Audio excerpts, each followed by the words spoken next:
Welcome, everybody. You are in the Haftarah as Intertext with Dr. Jon Kelsen. This class is part of Drisha's Summer 2025 Kollel, and there are sources posted by Rabbi Kelsen in chat from Sefaria, but you are always welcome to follow along in your own Tanakh. And with that, I'm going to hand over the mic to him. Okay, great. Thank you very much, Kayla. What is it? Afternoon. Good afternoon for you all. So today, indeed, I put the Haftarah for Parshat Chukat in the chat. It is from the book of Judges. Last week we were in the book of Samuel, working backwards to the book of Judges, chapter 11, the story of Yiftach. And we'll read part of the story of Yiftach. The Haftarah does not cover all of it, stops at right before a rather dramatic moment, but we will, cover the part that mostly the part that Haftarah deals with. It's good to see you all. I wanted to, I believe most, not all you were here last week. I just wanted a small addendum to share. Last week we focused on the book of Samuel 1 and the story of Samuel's sort of goodbye speech to the people, which becomes a reflection of his own leadership and his own story and the kingship. And that was appended by tradition to Parshat Korach, which is last week's reading. And we investigated and spoke about the connection between, Parshat Korach and the themes therein and the Haftarah. Yeah. What I didn't mention, because we were focused on the book of Samuel, as in my notes, and I neglected to get to it. I wanted to make sure to share with you is that there is an interesting little genealogical tidbit which you may know of or may not know of, from the book of Chronicles, from Divrei Hayamim, regarding Samuel, which I think is relevant to last week's parsha. I want to share with you before we turn to this week's parsha. If you know of it, you'll sort of nod along with a smile, and if you have never heard of it, then you will fall off your seat. And it's Divrei Hayamim in the book of Chronicles 1, chapter 6, and we're told of the Levites, the sons of Levi, who are appointed by David to be in charge of, things in the Mikdash, things in the house of God, the song and such, and where they served during his dominion into the house of into what the Mikdash proper is built by Shlomo. And it says as follows: Here are, the appointed men and their sons, as follows. From the family of Kahat, we have Heman, the singer, who is the son of Yoel, the son of Shmuel.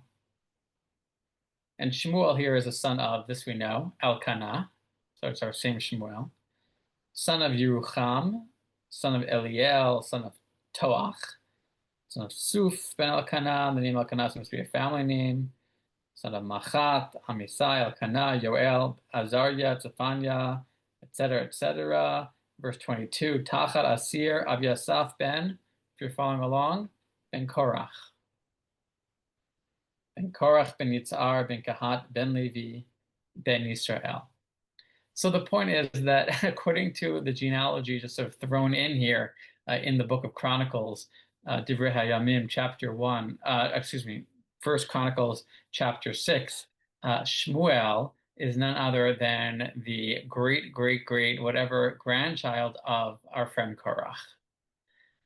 So I wanted to share that with you. I didn't mention it last week, even though it's in my notes, because we were focusing on the book of Shmuel, I suppose. And in Shmuel, I don't, other than the passage we dealt with last week, I don't see too much of a sense that he is the child of Korach.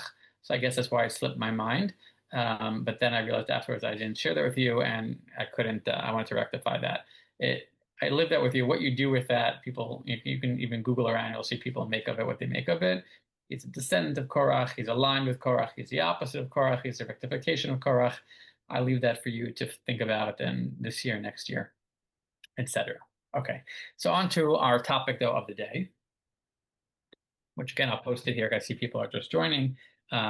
From the book of Judges, Parshat Chukat. Parshat Chukat, maybe the first note, is a, like all of these parshiot, is quite rich.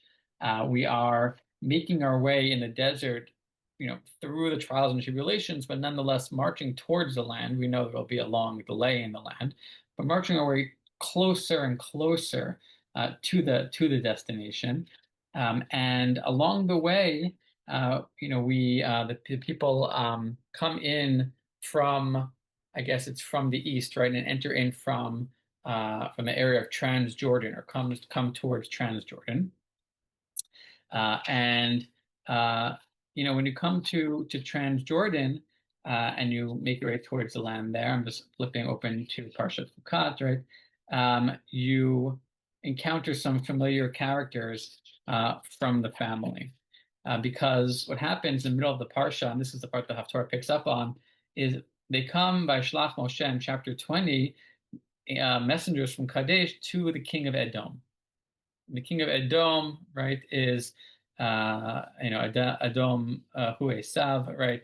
Edom, the descendant of, according to the Chumash, right, the descendant of Esav. And in that vein, Moshe sends messengers to the king of Edom, saying, Ko amar achicha Yisrael, here comes, so says your brother Israel. So he comes as a brother. He comes as the long lost, sibling. And he says, everything that that's befallen us. Somehow you know this, you've heard, right? Everyone has heard, somehow because of a relationship or just in general, and what happened to us in Egypt. You've been there for a long time. They've been really bad to us. We cried out to God. We've been redeemed, right? God sent us a messenger, a malach, and took us out of Egypt. Here we are at your borders. Here we are at Kadesh. Let us pass through your land. Na'abra nava artzecha. Let us pass through your land. Well, remember that Esav was given Seir, right, and all that land, as that was his lot and his portion in the book of Genesis. This is his, it's called in the book of Devarim his Yerusha, right, his inheritance. This is his land. And so Moshe says to the king of Edom, but says to the people of Edom, therefore, let us pass through. We won't go into the fields and the vineyards. We won't drink from your water. Derech hamelech nelech. We'll travel along the king's road, right? Probably, right, a well-known travel route, stretching across. Lo nitei yaminu small. We won't go left or right, etc. And as we know, the king of Edom says to him, you may not, pen b'cherev lo ta'avor bi, lest I come out with a sword to greet you. No, you will not enter a land at all. Right? And Israel says again, let us go on the Mesilah, again, the highway, the main travel route. Let us, trade route perhaps. Let us go there. Again, we won't drink we will drink our own water or take care of ourselves. We just have to pass through. He says, you may not. And comes out to greet them with an armed force, and they go their way, and they just turn away, and they don't go through. And thus the children of Jacob re-meet the children of Esau in the story of the Chumash. And they continue along their way, and I'm obviously skipping various occurrences here, but they come towards Canaan, the king of Arad, who dwells in the south, right, the city in Israel today, Arad, right, in the Negev, hears that they're coming, right, and he attacks Israel. Israel takes a vow. This will become relevant, which is why I'm mentioning it. Remember, Yiftach himself will make an important vow, if you remember, or you'll learn today. Vayidar Yisrael neder, takes a vow and says, if God will give me this entire nation, vecharamti darihem, I will, consecrate or totally destroy their cities. And God listens to Israel, and they do so, and they come to a place called Hormah. More challenges, right, of the desert. And then they come to, later on, I'm now in chapter 21, they're traveling along the way, and they come to the area of Moab and the Amori, right? And Moab is also a familiar character to us from the book of Genesis, right? Ammon and Moab, right, the children of Lot. Okay, so we have the children of Esau has popped up again, and the children of Lot and his daughters appear here in Moab. And Mori, of course, is one of, maybe in a sense, the quintessential Mori Aprizi, one of the first, right, of the paradigmatic of the Canaanite kingdoms, right, from whom Israel is to inherit the land, to conquer the land from them. And here they come to the area of Sichon Melech HaEmori. Okay, and what seems to be happening here is that they come to, as it says here, they come to the land of Sichon, right, Melech HaEmori, but they are, coming to the land which Sichon Melech HaEmori, the Amorite, has conquered himself, right, including from the people of Moab and Ammon of Moab, and they have a war, right? And Israel takes possession of that land from Ammon, and Israel settles in all of these Bechol Arei HaEmori, and settles in all these Amorite cities. And the Chumash makes a point of noting that this city, that Sichon had warred against Nilcham with Moab and had taken his lands, and that makes a point of stressing that some of these lands were lands of Moab, descendant of Lot, a child of Lot, but descendants of Lot, who Sichon, who the Amorite, who the Canaanite, whose lands they had taken. Okay, and then Israel lives there and settles there, and we leave them off at the end of the parsha at Arvot Moab, the plains of Moab, opposite Yericho, right, opposite the city of Jericho, and that will come up again in the book of we'll hear they're still in that place in the book of Devarim in the beginning, right, and that of course Jericho is, right, the city that they will conquer in the book of Joshua. So this is, the backdrop of the Haftarah from our parsha, and I skipped many interesting sections, and obviously you're learning a parsha, then you can't do that, but for our purposes, I was focusing on the parts that the Haftarah will pick up on. Okay, the feel, again, is of Israel coming towards the land, and as I've already indicated, it's not just Israel coming towards the land, it's Israel making its way, right, in a return. And when I say Israel, I mean Israel, the nation, but I'm also, and I'll say this explicitly now, Israel as the descendants of the person Israel, right? Israel as to say, it's the return of Jacob. It's return of Jacob to Edom, to Esau, etc. And I want to come back to that point as we turn to the Haftarah. Now, that's the basic backdrop, okay? Then you turn to the Haftarah, and again, you have it in the chat, and I'll do it one more time in case you just came. And you also have it hopefully in your Tanachim. We are in the book of Judges. And in the book of Judges, it's sort of in the middle of the book of Judges. I'm just going to flip my own Tanakh here. Chapter 11, but it's been happening right before chapter 11. Chapter 12 is that basically, there's the normal dynamic of the book of Judges, right, where the Israelites, sin against God, and then, they're put into the hands of their enemies, right? In this case, the Plishtim, and also Ammon again, right? They end up serving Ammon for 18 years. And they cry out to God, and they say, what do we do? God says, well, you abandoned me. What did you think would happen? And they cry out, they do tshuva, right? They try to turn back from their idols. It seems that God tiksar nafsho b'amal Yisrael, that God is not able to bear their misery, says JPS. So God has sort of returned to them and is ready to return. At the end of chapter 10, what happens is the Ammonites muster together and they encamp in Gilad. Again, Gilad is this area right in the Transjordan, and the Israelites mass and they camp at this place called Mitzpah. And they say to each other, the people of Gilad, Isharehu, Miha Isha Sheyachel Hilachem B'nei Ammon, who is going to be the first to fight? B'nei Ammon, that person, that person will be the head of all of the inhabitants of Gilad. And apropos last week's discussion of kingship, basically, you see here in the book of Judges, one of the, maybe it is the primary motif, I don't know, maybe that's really what's really Shoftim, the book of Judges, right? It's also a discussion of leading to the book of Samuel. It's a discussion of various forms of possibilities and challenges of leadership, and here is a possibility, they say, of let's have a rosh here, right? At least for our tribe, or at least for our people. right? Whoever will be the one who will go out first, who will take up the mantle and go out first to defend us against Bnei Ammon, to fight Bnei Ammon, that person will be the head of everyone who lives in Gilad. And then we turn to our Haftarah. The Yiftach HaGiladi Haya Gibor Chayil. Perhaps Chayil, by the way, here a valiant and able warrior, but maybe evokes Miha'ish Asher Yachel Hilachem. He's also, right, the first warrior, right? He is the valiant and the first, perhaps, warrior, who is a Giladi. He's of the Galileans, right? He is a child of Gilad, but he's also, a native son to the region. But his lineage is nonetheless not shall we say, impeccable.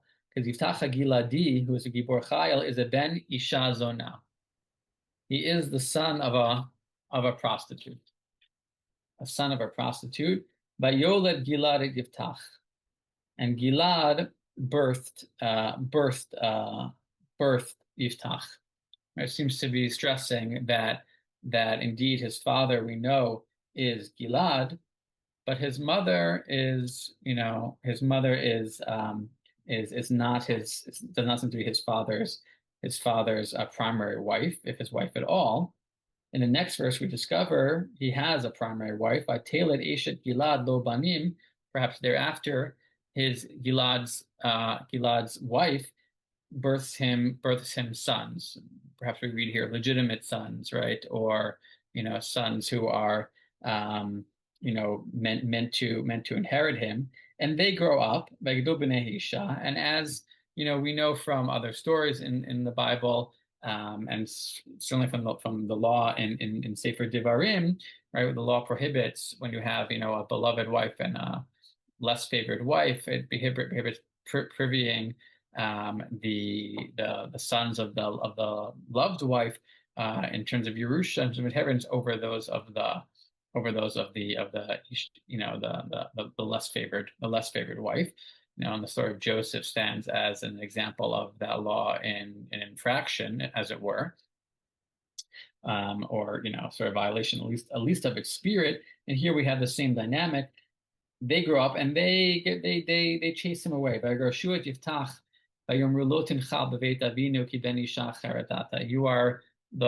are the son of another woman, maybe an other type of woman, right?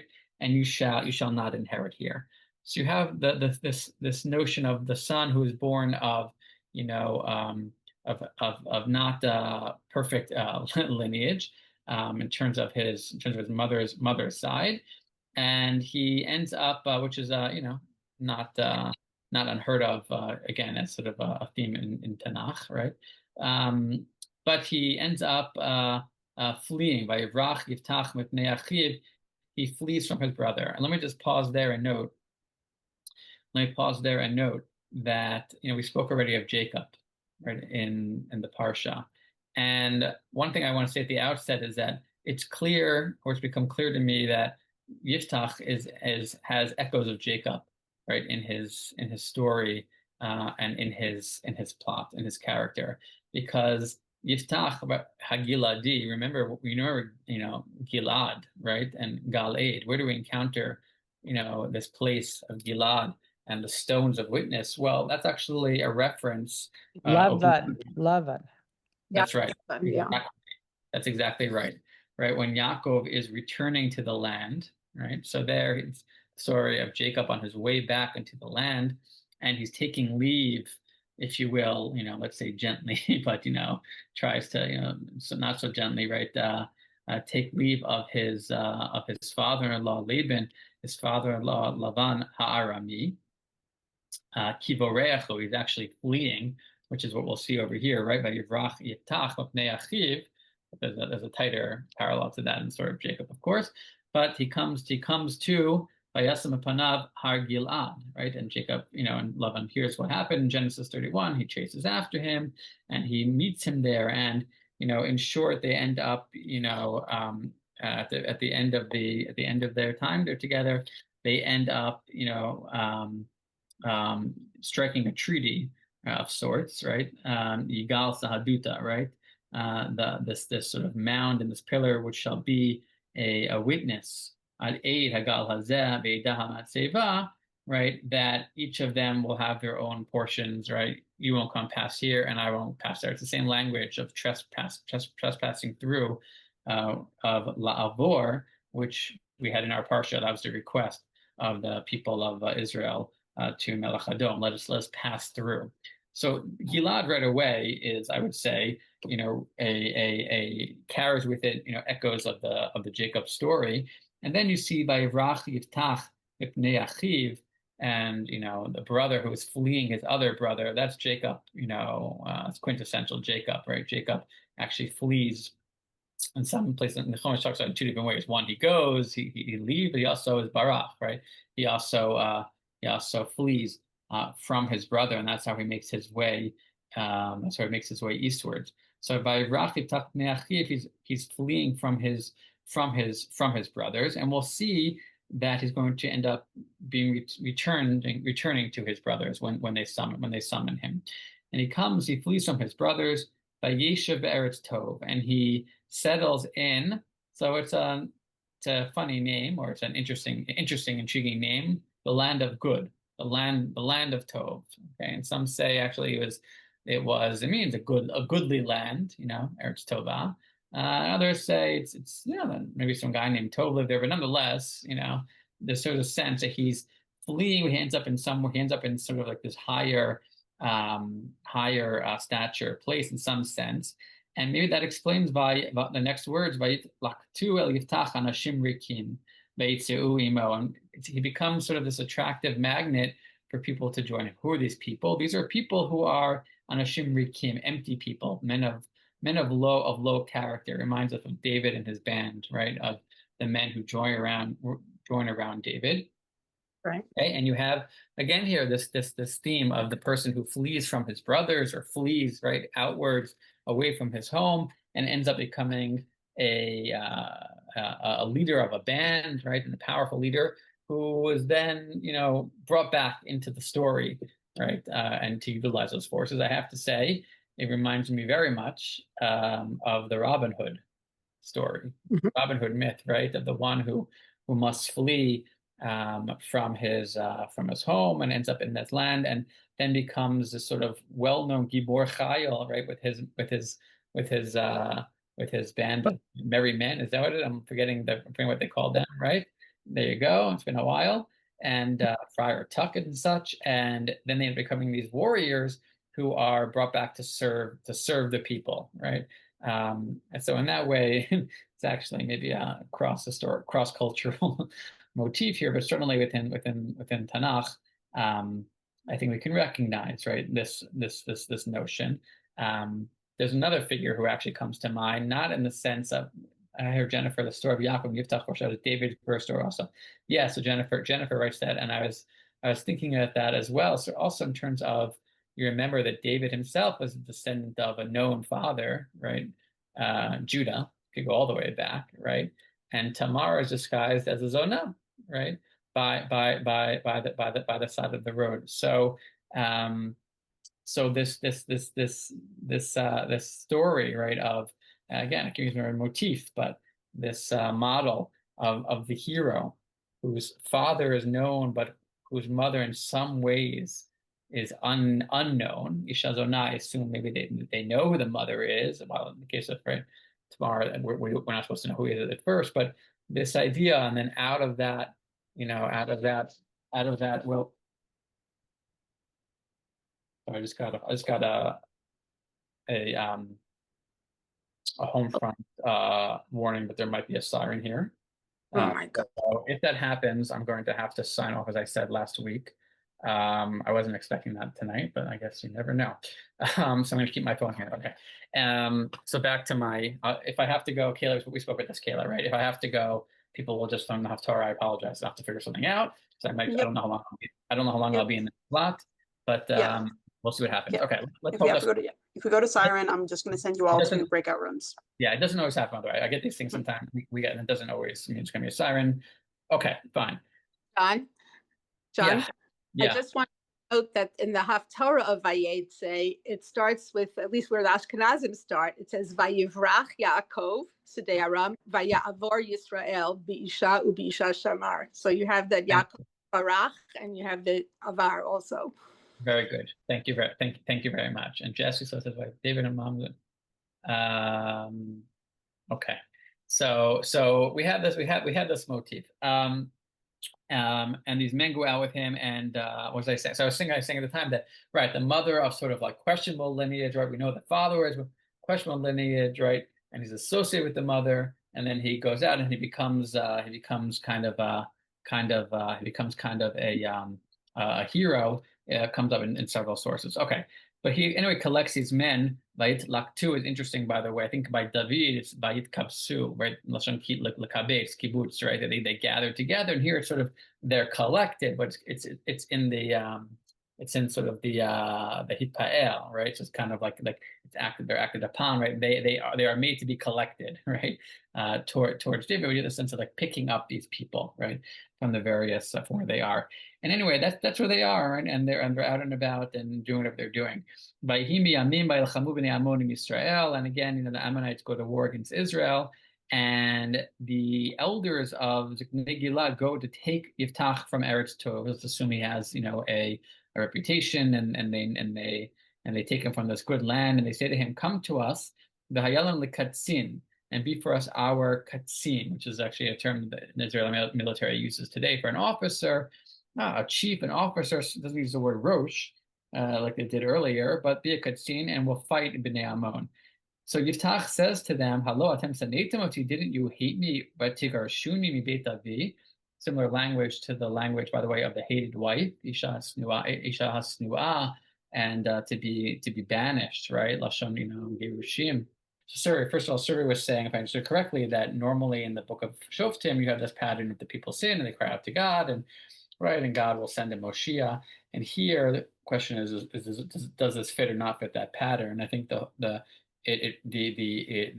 hook, of all this, depends upon how you read chapter 10, verse 16, that they serve God, vatiksar nafsho ba'amal Yisrael. Right. So if you read that as God is somehow, somehow disgusted with them, then you actually have a very interesting moment of the people you're saying, right? Which is the people, then on their own are forced to find somebody. But well, because Yiftach says the same thing to them. He says, "Madua batem elai ata kasher tsar lachem." Like God is saying, "I've had enough. You cry out to me, I send you Moshiach. You cry out to me, I send you Moshiach. I'm done. You figure this out." And then he goes to Yiftach, and Yiftach says, "You've rejected me," which is what God says. "You keep rejecting me." And Sarli, why are you coming to me now? I've had enough of you. Yeah, Tsar and Katsar, right? So there are those who have noted that, right? That there's essentially a parallel. I'm attributing this to Yael Ziegler. This is not original with me. Fine. So Yael Ziegler has one way of reading it, and I think that is one way of reading it. It's possible. I wonder if Vatiksar nafsho b'amal Yisrael is that like God can no longer tolerate their suffering, and therefore God wants to intervene, right? Instead of Kotzer opposed to Erech Hapa, God sort of tolerate God is. God becomes short with their suffering, meaning God wants to intervene, in which case Yiftach is God's messenger in that sense. But like you just said, nonetheless, within this model as well, you can still say that God, that the person who God has them find, basically, right, parallels God's reaction to them, meaning is sent away by them, right, and then is all of a sudden called back when they need him.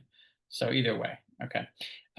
So I think we were reading right when the Ammonites, when the people of the Ziknei Gilad want to bring him back and being our katzin, and he says to them, that's what we're up to, right? He says, "But you sanetim motiva tigrashuni," right, which is kind of divorce language, right? Rejection language, right? And you banished me, right, from Beit Avi, and now why are you coming to me? Kasher tsar lachem, right? So they say, well, we've come back to you. Okay, look, ata shavnu elecha, etc. Come be our rosh, right? Not just a katzin, but be our rosh, etc. And he says to them, okay, so if indeed you appoint me, right, if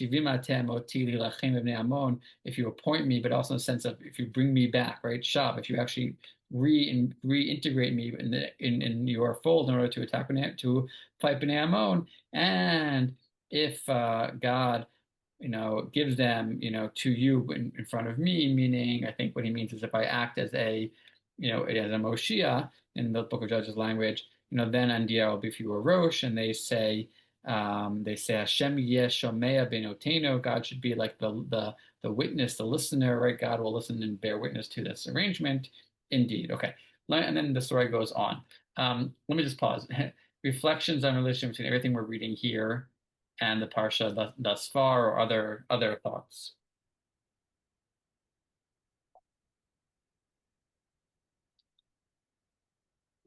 You have a second. Right. So what you were saying, right? What kind of thoughts do you want? And I'm saying anything that wants to share, or yeah. Okay. That are emerging. I mean, specifically within the prism of of thinking about Parsha and how the Haftarah is functioning as an interpretation. Right. So it seems like one of the hooks is the neder, and so that's a yiftach neder. Really doesn't even have anything to do with the other neder, which is in the Parsha, but there is something about that neder which is just an echo of it's the Yaakov neder that he never kept.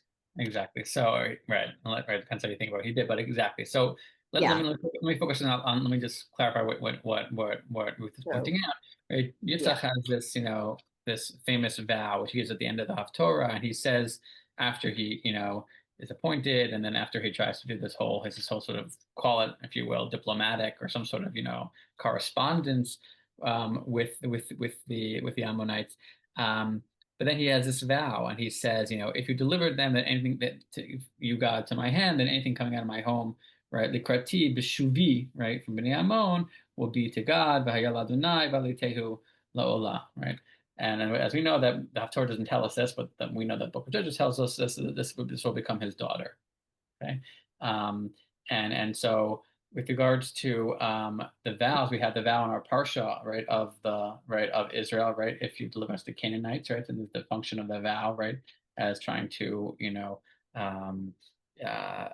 get God's to secure God's favor, right, in the battle, but also Jacob, right, when Jacob, right, leaves and he says to God, Jacob's net there, and he leaves the land. He says, if you return me, right, so then I'll be, basically, build you this house, and this he doesn't ultimately do. That is true. He doesn't build a mikdash, but we do have that vow. So yeah, so there's more Jacob echoes. We have Gilad, we have fleeing from your brother, right? We have the return to the brother Edom, right? Vayishlach Yaakov melachim l'panav Esav achiv harsei Yosef Edom Esav Lamar Kozer Melani Ko Amar V'cha Yaakov and Lavan Garti Vayachar Ata, etc. Parshat Vayishlach, right?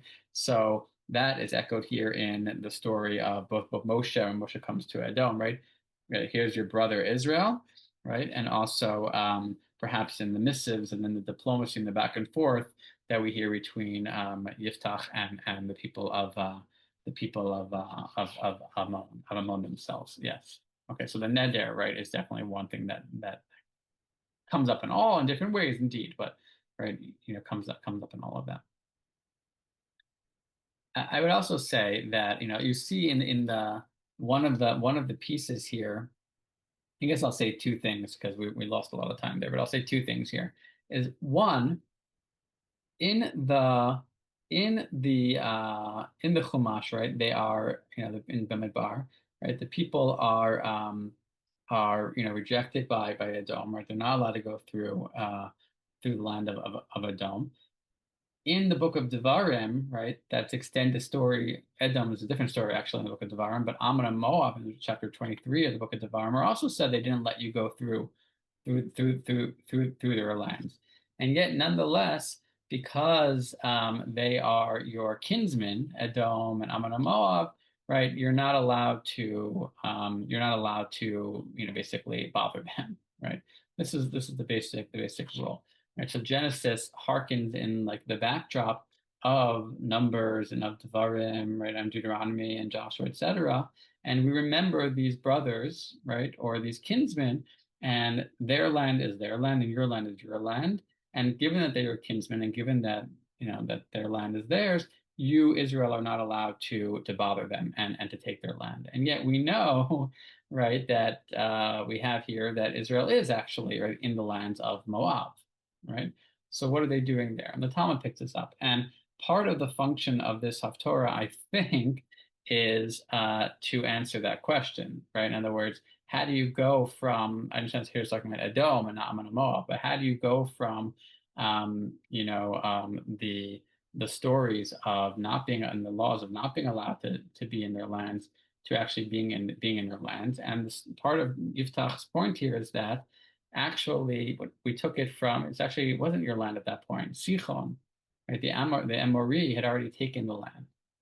And we were taking it basically from Sichon. As the Talmud says, Sichon purified the land, right, for Israel in that sense, okay? And that they were now allowed, they're now allowed to take it. So somehow I think it's relating, it's picking up, of course, on the theme, right, of coming to your brother, right? Yiftach himself evokes those stories. But somewhere in there is the question of coming to your brother's land, I would argue, or put forward, or I would hypothesize, coming to your brother's land, it being theirs and not being yours, and yet we find Israel is indeed there later on. How could that be? And I have to say that the arguments that you'll see Yiftach giving there are kind of eerily, present tense as well. Meaning eerily, all the arguments that he makes about their claim to the land are arguments that we hear, I think, in the contemporary world and in international land disputes. But I want to say, that leave us with a different type of observation, which is, I keep on trying to mention how Jacob. I see Jacob here is in the backdrop. Actually, let me say one more thing before I get to Jacob, which is that this notion of Yiftach, the function of Yiftach, I should say, especially apropos last week's conversation, say for Shmuel, about kingship. It's interesting because Judges leads into Samuel and then to Kings, and Judges represents at a couple of different moments different types of leadership models, including Avimelech almost kings, or Gidon, I should think, right, almost kings, and then Yiftach, who himself is not going to be a king, but he is supposed to be right a Rosh, a Katzin, and he is somebody who is the opposite of the monarch in the sense that he is somebody who comes, right, not from purely kingly, he comes from Gidon, but we don't know if his mother is exactly, but also who has no descendants, right? I think maybe that's part of the reason that the story, part of the force of not only does he have no sons, he actually ends up, if you read it the way I think it means it, he ends up not having a daughter either. He ends up actually, right, sacrificing a daughter, and therefore has no grandsons, right? And in a way, whatever that is about, and there's a lot of ink spilled about that. What it means is that unlike kings, whose whole part of their whole raison d'etre of the institution is that they come from and birth kings, other kings, and secure the line. Yiftach is a one-shot, type of savior. He functions, therefore, in terms of thinking about the political philosophy of the Book of Judges, leading into Samuel and Kings, right? He functions as a non-king savior. Those are two thoughts, but I want to say more to me at least, more to the heart of the matter is the Jacob echoes, and what I mean by that is that we know that in the Bible, I feel like we say this every week because it's such a prominent theme. There is the theme of, the sibling rivalry, right? The brothers who are in, dispute about, especially who will be the heir, and sometimes you have the brothers who are separated. Maybe the most famous example is Joseph and his brothers who are separated, or one is forced to flee, but Jacob and Esau as well. Isaac and Ishmael, right? Kind of have all in a different sense, right? But sometimes the brothers get separated, and then there's a sub motif which comes up in a few places, and which is the motif of the return of the lost brother. And when the brother comes back, there's this question, right? And we're on the edge of our seats wondering, so what will be now? What will be when the brother comes back into the story? And we have this, of course, when Jacob comes back and meets Esau. And we have this, we know the brothers themselves are all nervous when we meet back in Joseph, right? And we are relieved, I think I mentioned this the other week in a different context, we're relieved when Moses and Aaron meet up together again, right? And everything seems surprisingly, harmonious there. And we had this here we had this when on the national level in our Parsha, when Israel meets up Edom again, right? And there, it's not, it's not perfect harmonious, but you have the theme of them returning together. And what I wanted to leave you with is the observation I had, which is that Yiftach fits that mold, right? Yiftach is banished by his brothers, right? And then when the question is, what will be when he returns? And his return is parallel to the return of Israel, right, to these lands and to their brethren, cousin nations. So the Haftarah, I guess what I'm saying is that the Haftarah is, I think, telling the story of a brother who has been banished but then returns, has gathered together, right? Things have become mighty, and it makes his way back. Picks that figure Yiftach, because it hears in its echoes of Jacob himself, and it hears in it echoes of the people Israel as they come back to their own brother, right, Edom, and their own brethren, right, Ammon and Moab, their kin. If a bit more distant, and simply meditates upon that thing, and it goes in different directions, but it's a form of subtype scene, I would argue, of the broader theme, which I've heard more people talk about, but this particular dynamic I haven't heard people talk about as much, right? The broader dynamic of the sibling rivalry, but the question of the return of, not the return of the Jedi, but the return of that brother, return. What happens then when they come back? What will be? And that's the dynamic that the Parsha picks up on, and that is why it constructs a figure called Yiftach, who, in parallel to the people returning to their cousin kin nations, the brother returns to the brothers. All right, that's just a thought I had. See you next time. I'll hang on here, but I'll let you guys go on time. See you next time, hopefully uninterrupted. All right. Thank you everyone for joining, and thank you for staying with us through the interruptions.